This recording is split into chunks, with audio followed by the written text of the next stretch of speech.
पारा नंबर 22। बिस्मिल्लाहिर्रहमानिर्रहीम। आयत नंबर 32। या निसा अन्नबी लस्तुन्ना कअहद मिनन निसाई लित्तक़ैतुन। ए नबी की बीवियों, तुम आम औरतों की तरह नहीं हो। अगर तुम मुत्तकी और परहेजगार हो तो किसी भी गैर महरम से आहिस्तगी और नरमी से बात ना किया करो। तो बहुत से लोग कुछ टाइम पहले तक कहते थे कि औरत की आवाज़ पर्दा है। यहाँ से पता चल रहा है कि औरत की आवाज़ पर्दा नहीं है, लेकिन वो किसी गैर महरम से गुफ्तगू करेगी तो नरम और लचक वाली आवाज़ में गुफ्तगू नहीं करेगी, बल्कि उससे अंदाज अपनाएगी ताकि उसकी आवाज़ में थोड़ा सख्तीपन हो।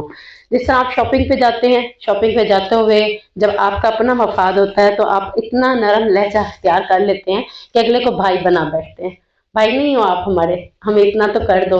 तो चंद पैसों की कीमत के इवज हम अपने ईमान को बेच जाते हैं, ये समझ लें।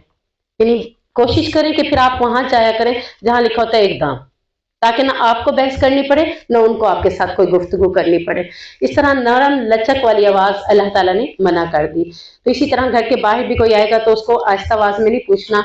इसी तरह कॉल आ जाए किसी की तो उस पर भी आपने नरम अंदाज इख्तियार नहीं करना। क्यों नहीं करना, उसकी वजह क्या बताई कि जिसके दिल में तमा और लालच होगा वो कहीं तुम्हारे बारे में कुछ और ना सोच बैठे।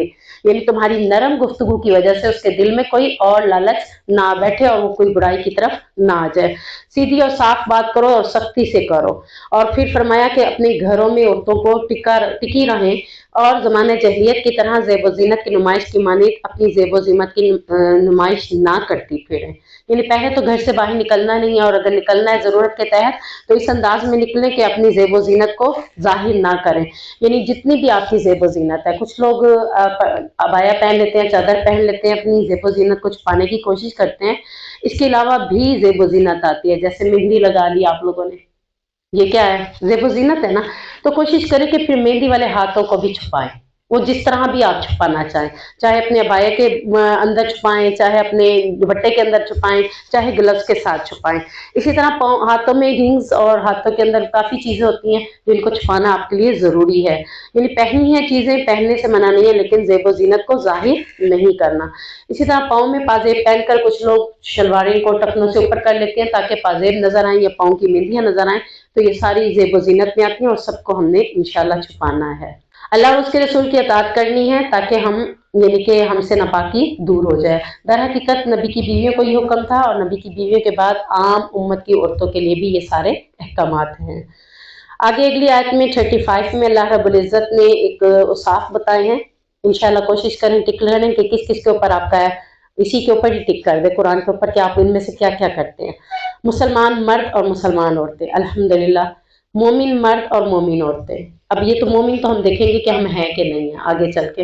मोमिन औरतें क्या करती हैं, फर्मा बरदार मर्द और फर्मा बरदार औरतें। यानी मोमिन औरतें कौन सी होती हैं, अताअत करने वाली, अल्लाह के आगे झुकने वाली, सच बोलने वाली होती हैं, सब्र करने वाली होती हैं, अल्लाह से डरने वाली होती हैं, सदका करने वाली होती हैं, रोजेदार औरतें होती हैं और अपनी शर्मगाहों की हिफाजत करने वाली होती हैं कि अपने आप को किसी और गैर महरम के सामने अपनी ज़ेब व ज़ीनत को जाहिर नहीं करती।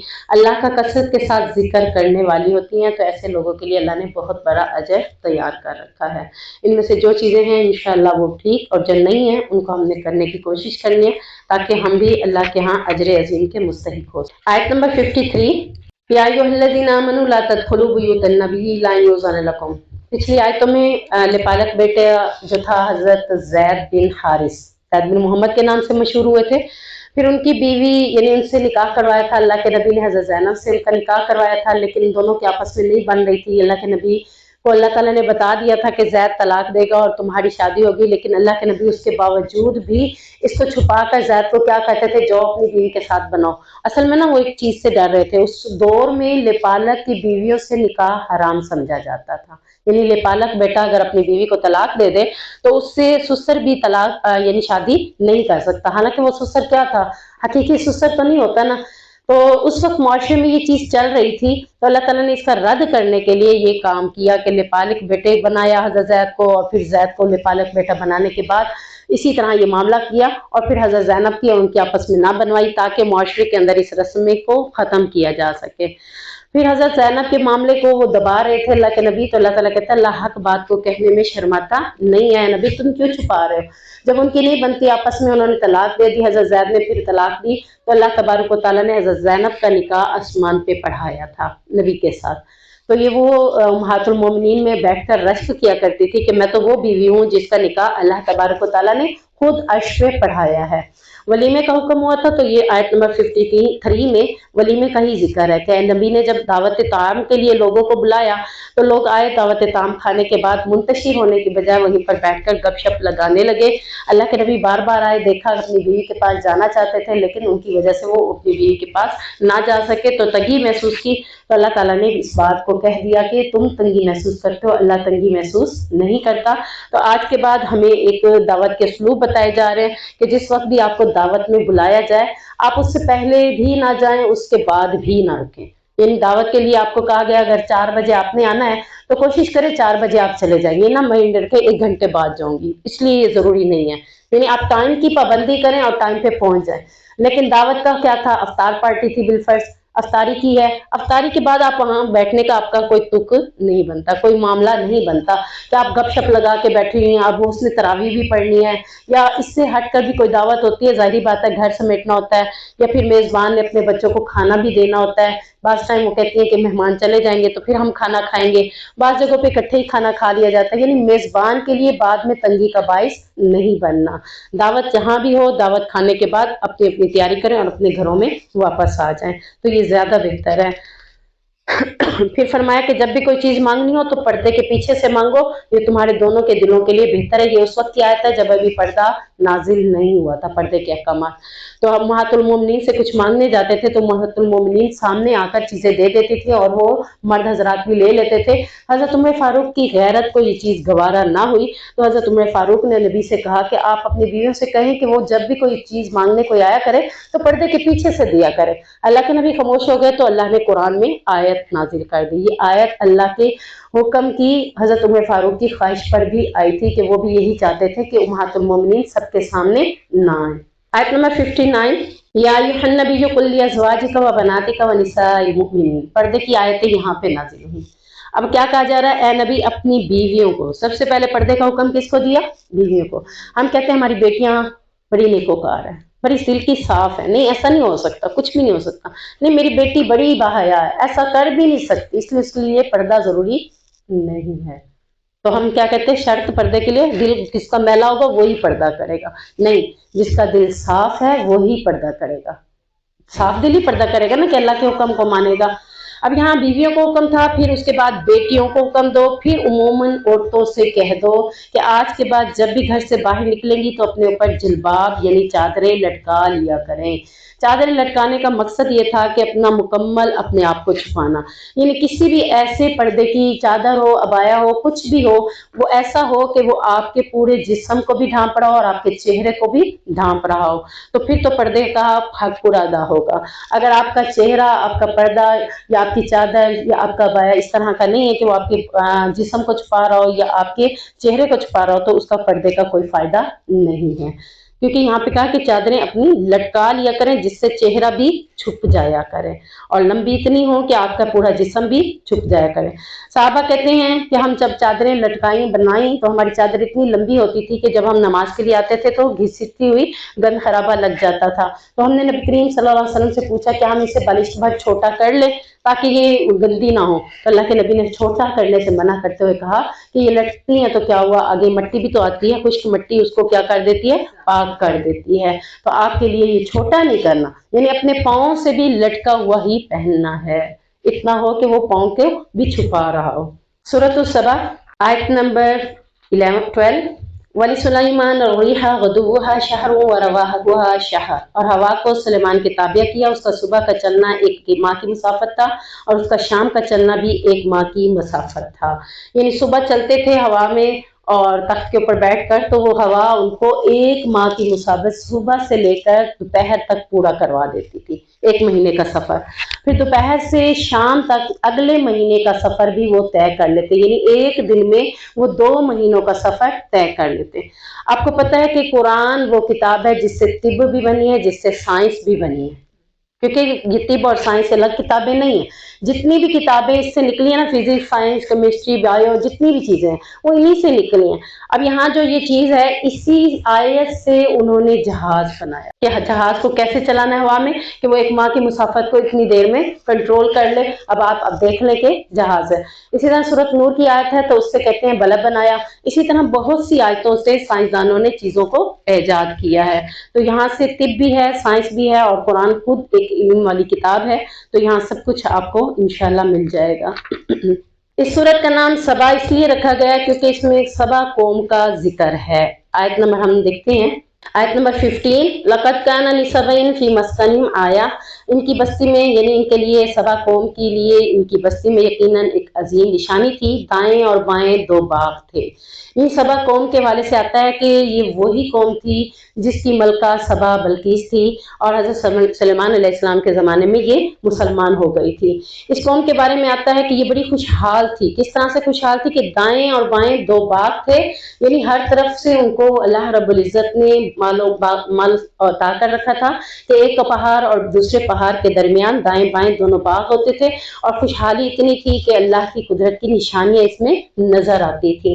اور پھر اللہ نے اس بستی کے ساتھ یہ معاملہ کیا کہ انہوں نے کہا کھاؤ پیو اور اس کا شکر ادا کرو، یہ پاکیزہ شہر ہے اور بخشنے والا ہے اور مہربان ہے۔ پھر انہوں نے جب ہدایت سے منہ موڑ لیا تو اللہ تعالیٰ نے ان کے اوپر سیلاب بھیج دیا۔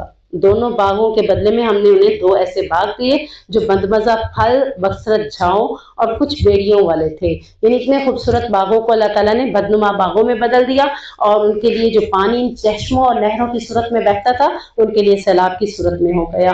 تو اللہ تعالیٰ نے ایسے ہی اہل سبا کے لیے اور ان کے بستیوں کے درمیان جو تھی برکت رکھی تھی، لیکن ان لوگوں نے اس سے ہدایت کو ماننے سے انکار کر دیا تھا۔ سورۃ فاطر، الحمدللہ فاطر السماوات والارض جاعل الملائکۃ رسلا اولی اجنحۃ مثنی وثلاث ورباع۔ تمام تعریفیں اللہ ہی کے لیے جو آسمان و زمین کا پیدا کرنے والا ہے، فرشتوں کو قاصد بنانے والا، 2 3 3 اور 4 4 پروں والے ہیں، یعنی فرشتوں کے بھی پر ہیں اور وہ اپنے پروں کے ذریعے ہی اوپر نیچے آتے ہیں۔ تو یہاں اللہ تعالیٰ کیا کہہ رہے ہیں؟ پیدا، فاطر کا مطلب پیدا کرنے والا۔ اس کا مطلب یہ ہے کہ پہل چیز کو ایجاد کرنے والا۔ ہم تھے کچھ، ہمیں اللہ نے بنا دیا، یعنی سب سے پہلے پیدا کرنے والا۔ اللہ تعالیٰ نے زمین و آسمان کو پیدا کیا، کچھ بھی نہیں تھے، زمین و آسمان بھی کچھ نہیں تھے، پہل اس نے ساری چیزوں کو ایجاد کیا، نمونہ کوئی بھی نہیں تھا، اس کے باوجود اس نے ساری چیزوں کو تخلیق کر دیا۔ تو اللہ تعالیٰ کہہ رہا ہے کہ جو رب جب کوئی نمونہ ہی نہیں تھا اس نے اس وقت پیدا کر دیا، وہ دوسری بار بھی پیدا کرنے پر قادر ہے۔ ان اللہ علی کل شیء قدیر، کہ وہ دوسری بار بھی پیدا کرنے پر قادر ہے۔ آیت نمبر 8، افمن زین لہ سوء عملی فرآہ حسنا، پھر وہ شخص جس کے لیے اس کا برا عمل پرکشش بنا دیا گیا سو وہ اسے اچھا دیکھتا ہے۔ یعنی آپ دیکھیں کہ ہم جب گناہ کے کام کرتے ہیں، ایک بار نہیں کتنی بار کر لیتے ہیں، پھر وہ گناہ کا کام ہمارے لیے کیا بن جاتا ہے؟ پرکشش بن جاتا ہے۔ کوئی ہمیں کہتا ہے نا کہ یہ گناہ، ہم کہتے ہیں چل کوئی نہیں، ہم ساری زندگی تو یہ کرتے ہیں، یعنی اتنا پرکشش بنا دیا جاتا ہے کہ وہ اسے گناہ لگتا ہی نہیں ہے۔ آپ دیکھ لیں آپ کی شادی کے ایونٹس میں آپ کو گناہ لگتے ہیں، وہ چیزیں نہیں لگ رہی ہوتی کیونکہ وہ پرکشش بنا دی جاتی ہے، کہ شادی کی کشش ہی اسی میں ہم کہہ رہے ہوتے ہیں۔ تو یہ اللہ تعالیٰ کہہ رہا ہے کہ کیا اس شخص کو دیکھا ہے جس کا عمل برا اس کو پرکشش بنا دے کر اچھا دکھائی دیتا ہے؟ ہدایتی یافتہ شخص کی طرح ہو سکتا ہے؟ اللہ اس کو گمراہ کرتا ہے جس کو چاہتا ہے، اور جس کو چاہتا ہے ہدایت دیتا ہے۔ تو یہ نہ سمجھے کہ اس میں جو مومن ہے تو وہ بھی اس کے درجے تک پہنچ جائے گا، ایسا کبھی بھی نہیں ہو سکتا۔ تو اللہ سے دعا کیا کریں کہ اللہ تعالیٰ ہمارے گناہوں کو پرکشش نہ بنائے، بلکہ ہمارے گناہوں کا ہمیں احساس دے تاکہ ہم اس کے اوپر ندامت کے آنسو بہا کر اللہ سے معافیاں مانگ لیں۔ آیت نمبر 34، الحمدللہ الذی اذھب عنا الحزن ان ربنا لغفور شکور۔ اللہ تعالیٰ کیا فرما رہے ہیں؟ دعا بتا رہے ہیں قسم کی، جب غم دور ہو جاتا ہے تو کیا دعا کرتا ہے؟ الحمدللہ الذی اذھب عنا الحزن، تمام تعریفیں اس کے لیے جس نے مجھ سے میرا غم دور کر دیا۔ غم کے موقع پر یہ شکر کا کلمہ ہے، یعنی غم ملا آپ کو، تکلیف ملی تو اسی نے آپ کو اس سے نجات دی، تو الحمدللہ بھی پڑھ سکتے ہیں، الحمدللہ الذی اذھب عنا ان الحزن ان ربنا لغفور شکور۔ یہ دعا بھی آپ مکمل پڑھ سکتے ہیں، یہ ایک دعا ہے، انشاءاللہ آپ اس کو پڑھیں گے تو اس سے کیا ہوگا، شکر ادا ہو جائے گا۔ سورہ یاسین، لوگوں کا کنسیپٹ ہے کہ یہ قرآن کا دل ہے، اللہ نے اس کے بارے میں ایسا کچھ بھی نہیں بتایا، نہ نبی کریم صلی اللہ علیہ وسلم نے اس کے بارے میں ایسا کچھ بتایا ہے، اور نہ ہی اس کو صبح کے ٹائم پڑھنا لازم قرار دیا ہے۔ یہ بس ایسے ہی صورتیں ہیں جیسے دوسری صورت ہے، اس کے ساتھ اس کا کوئی اس طرح کا تعلق ہمارا یہ نبی کریم صلی اللہ علیہ وسلم نے نہیں بتایا، تو ضروری نہیں ہے کہ ہم اس کو اپنے لیے لازم پڑھیں۔ البتہ جو لازم ہے جیسے سورۃ کہف کی پہلی 10 آیات اور آخری 10 آیات، اسی طرح سورۃ بقرہ کی آخری 2 آیات رات کے ٹائم جو بتائے ہیں وہ لازم ہے، جو نہیں بتایا اس کو پڑھنا لازم نہیں ہے۔ سورہ یاسین میں آیت نمبر 13، 14، 15، 16 اور یہ سارا کا واقعہ جا رہا ہے، ہم دیکھتے ہیں۔ وَاضْرِبْ لَهُم مَثَلًا أَصْحَابَ الْقَرْيَةِ إِذْ جَاءَهَا الْمُرْسَلُونَ، آپ ان کے لیے بستی والوں کی مثال بیان کیجئے جب ان کے پاس بھیجے ہوئے فرشتے آئے۔ کتنے تھے؟ جب ہم نے ان کی طرف 2 رسول بھیجے اور تیسرے سے ان کو تقویت دی، یعنی 3 ٹوٹل لوگ تھے جو ایک بستی کی طرف آئے تھے، یعنی نہ تو رسولوں کا ذکر ہے نہ ہی بستی کی قوم کا ذکر ہے کہ کون سے علاقے میں تھا، بس ایسے ہی ذکر ہے کہ 3 لوگوں کو بھیجا اللہ تعالیٰ نے ایک بستی کی طرف، اور انہوں نے آ کر وہاں پر اپنی دعوت و تبلیغ پیش کی تو انہوں نے ان کو رسول ماننے سے انکار کر دیا، یہاں تک کہ وہ اس کو رسول ماننے کے بجائے کیا کہنے لگے، تم تو صرف جھوٹ کے سوا کچھ بھی نہیں بولتے۔ انہوں نے کہا ہم تو اللہ کی طرف سے بھیجے ہوئے ہیں، ہمارا پیغام ہے تم تک پہنچا دینا، لیکن تم نے اسے صحیح نہ سمجھا بلکہ تم نے کیا کیا، منحوس خیال کیا۔ تو اگر تم اپنے اس کو خیال سے باز نہ آئے تو اللہ تعالیٰ تمہیں سنسار کر دے گا اور اللہ اپنے طرف سے دردناک سزا بھی دے گا۔ شہر کے پرلے کنارے پر، یہ جس شہر میں آئے تھے رسول، اس سے پرلے کنارے پر ایک شخص رہتا تھا، اس نے ان رسولوں کے بارے میں جب سنا تو وہ دورہ دورہ آیا، وجاء من اقصی المدینۃ رجل یسعی، شہر کے پرلے سرے سے ایک شخص دورہ دورہ آیا، اس نے کہا میری قوم تم رسولوں کی پیروی کرو، تم ان کی پیروی کرو جو تم سے کوئی صلہ اجر نہیں مانگتے، تم ہدایت پا جاؤ گے، لیکن قوم پھر بھی ماننے سے انکار کر دیا۔ تو اللہ تبارک و تعالیٰ نے اگلی یعنی کہ اگلے پارے میں پھر ان کا ذکر آگے چلایا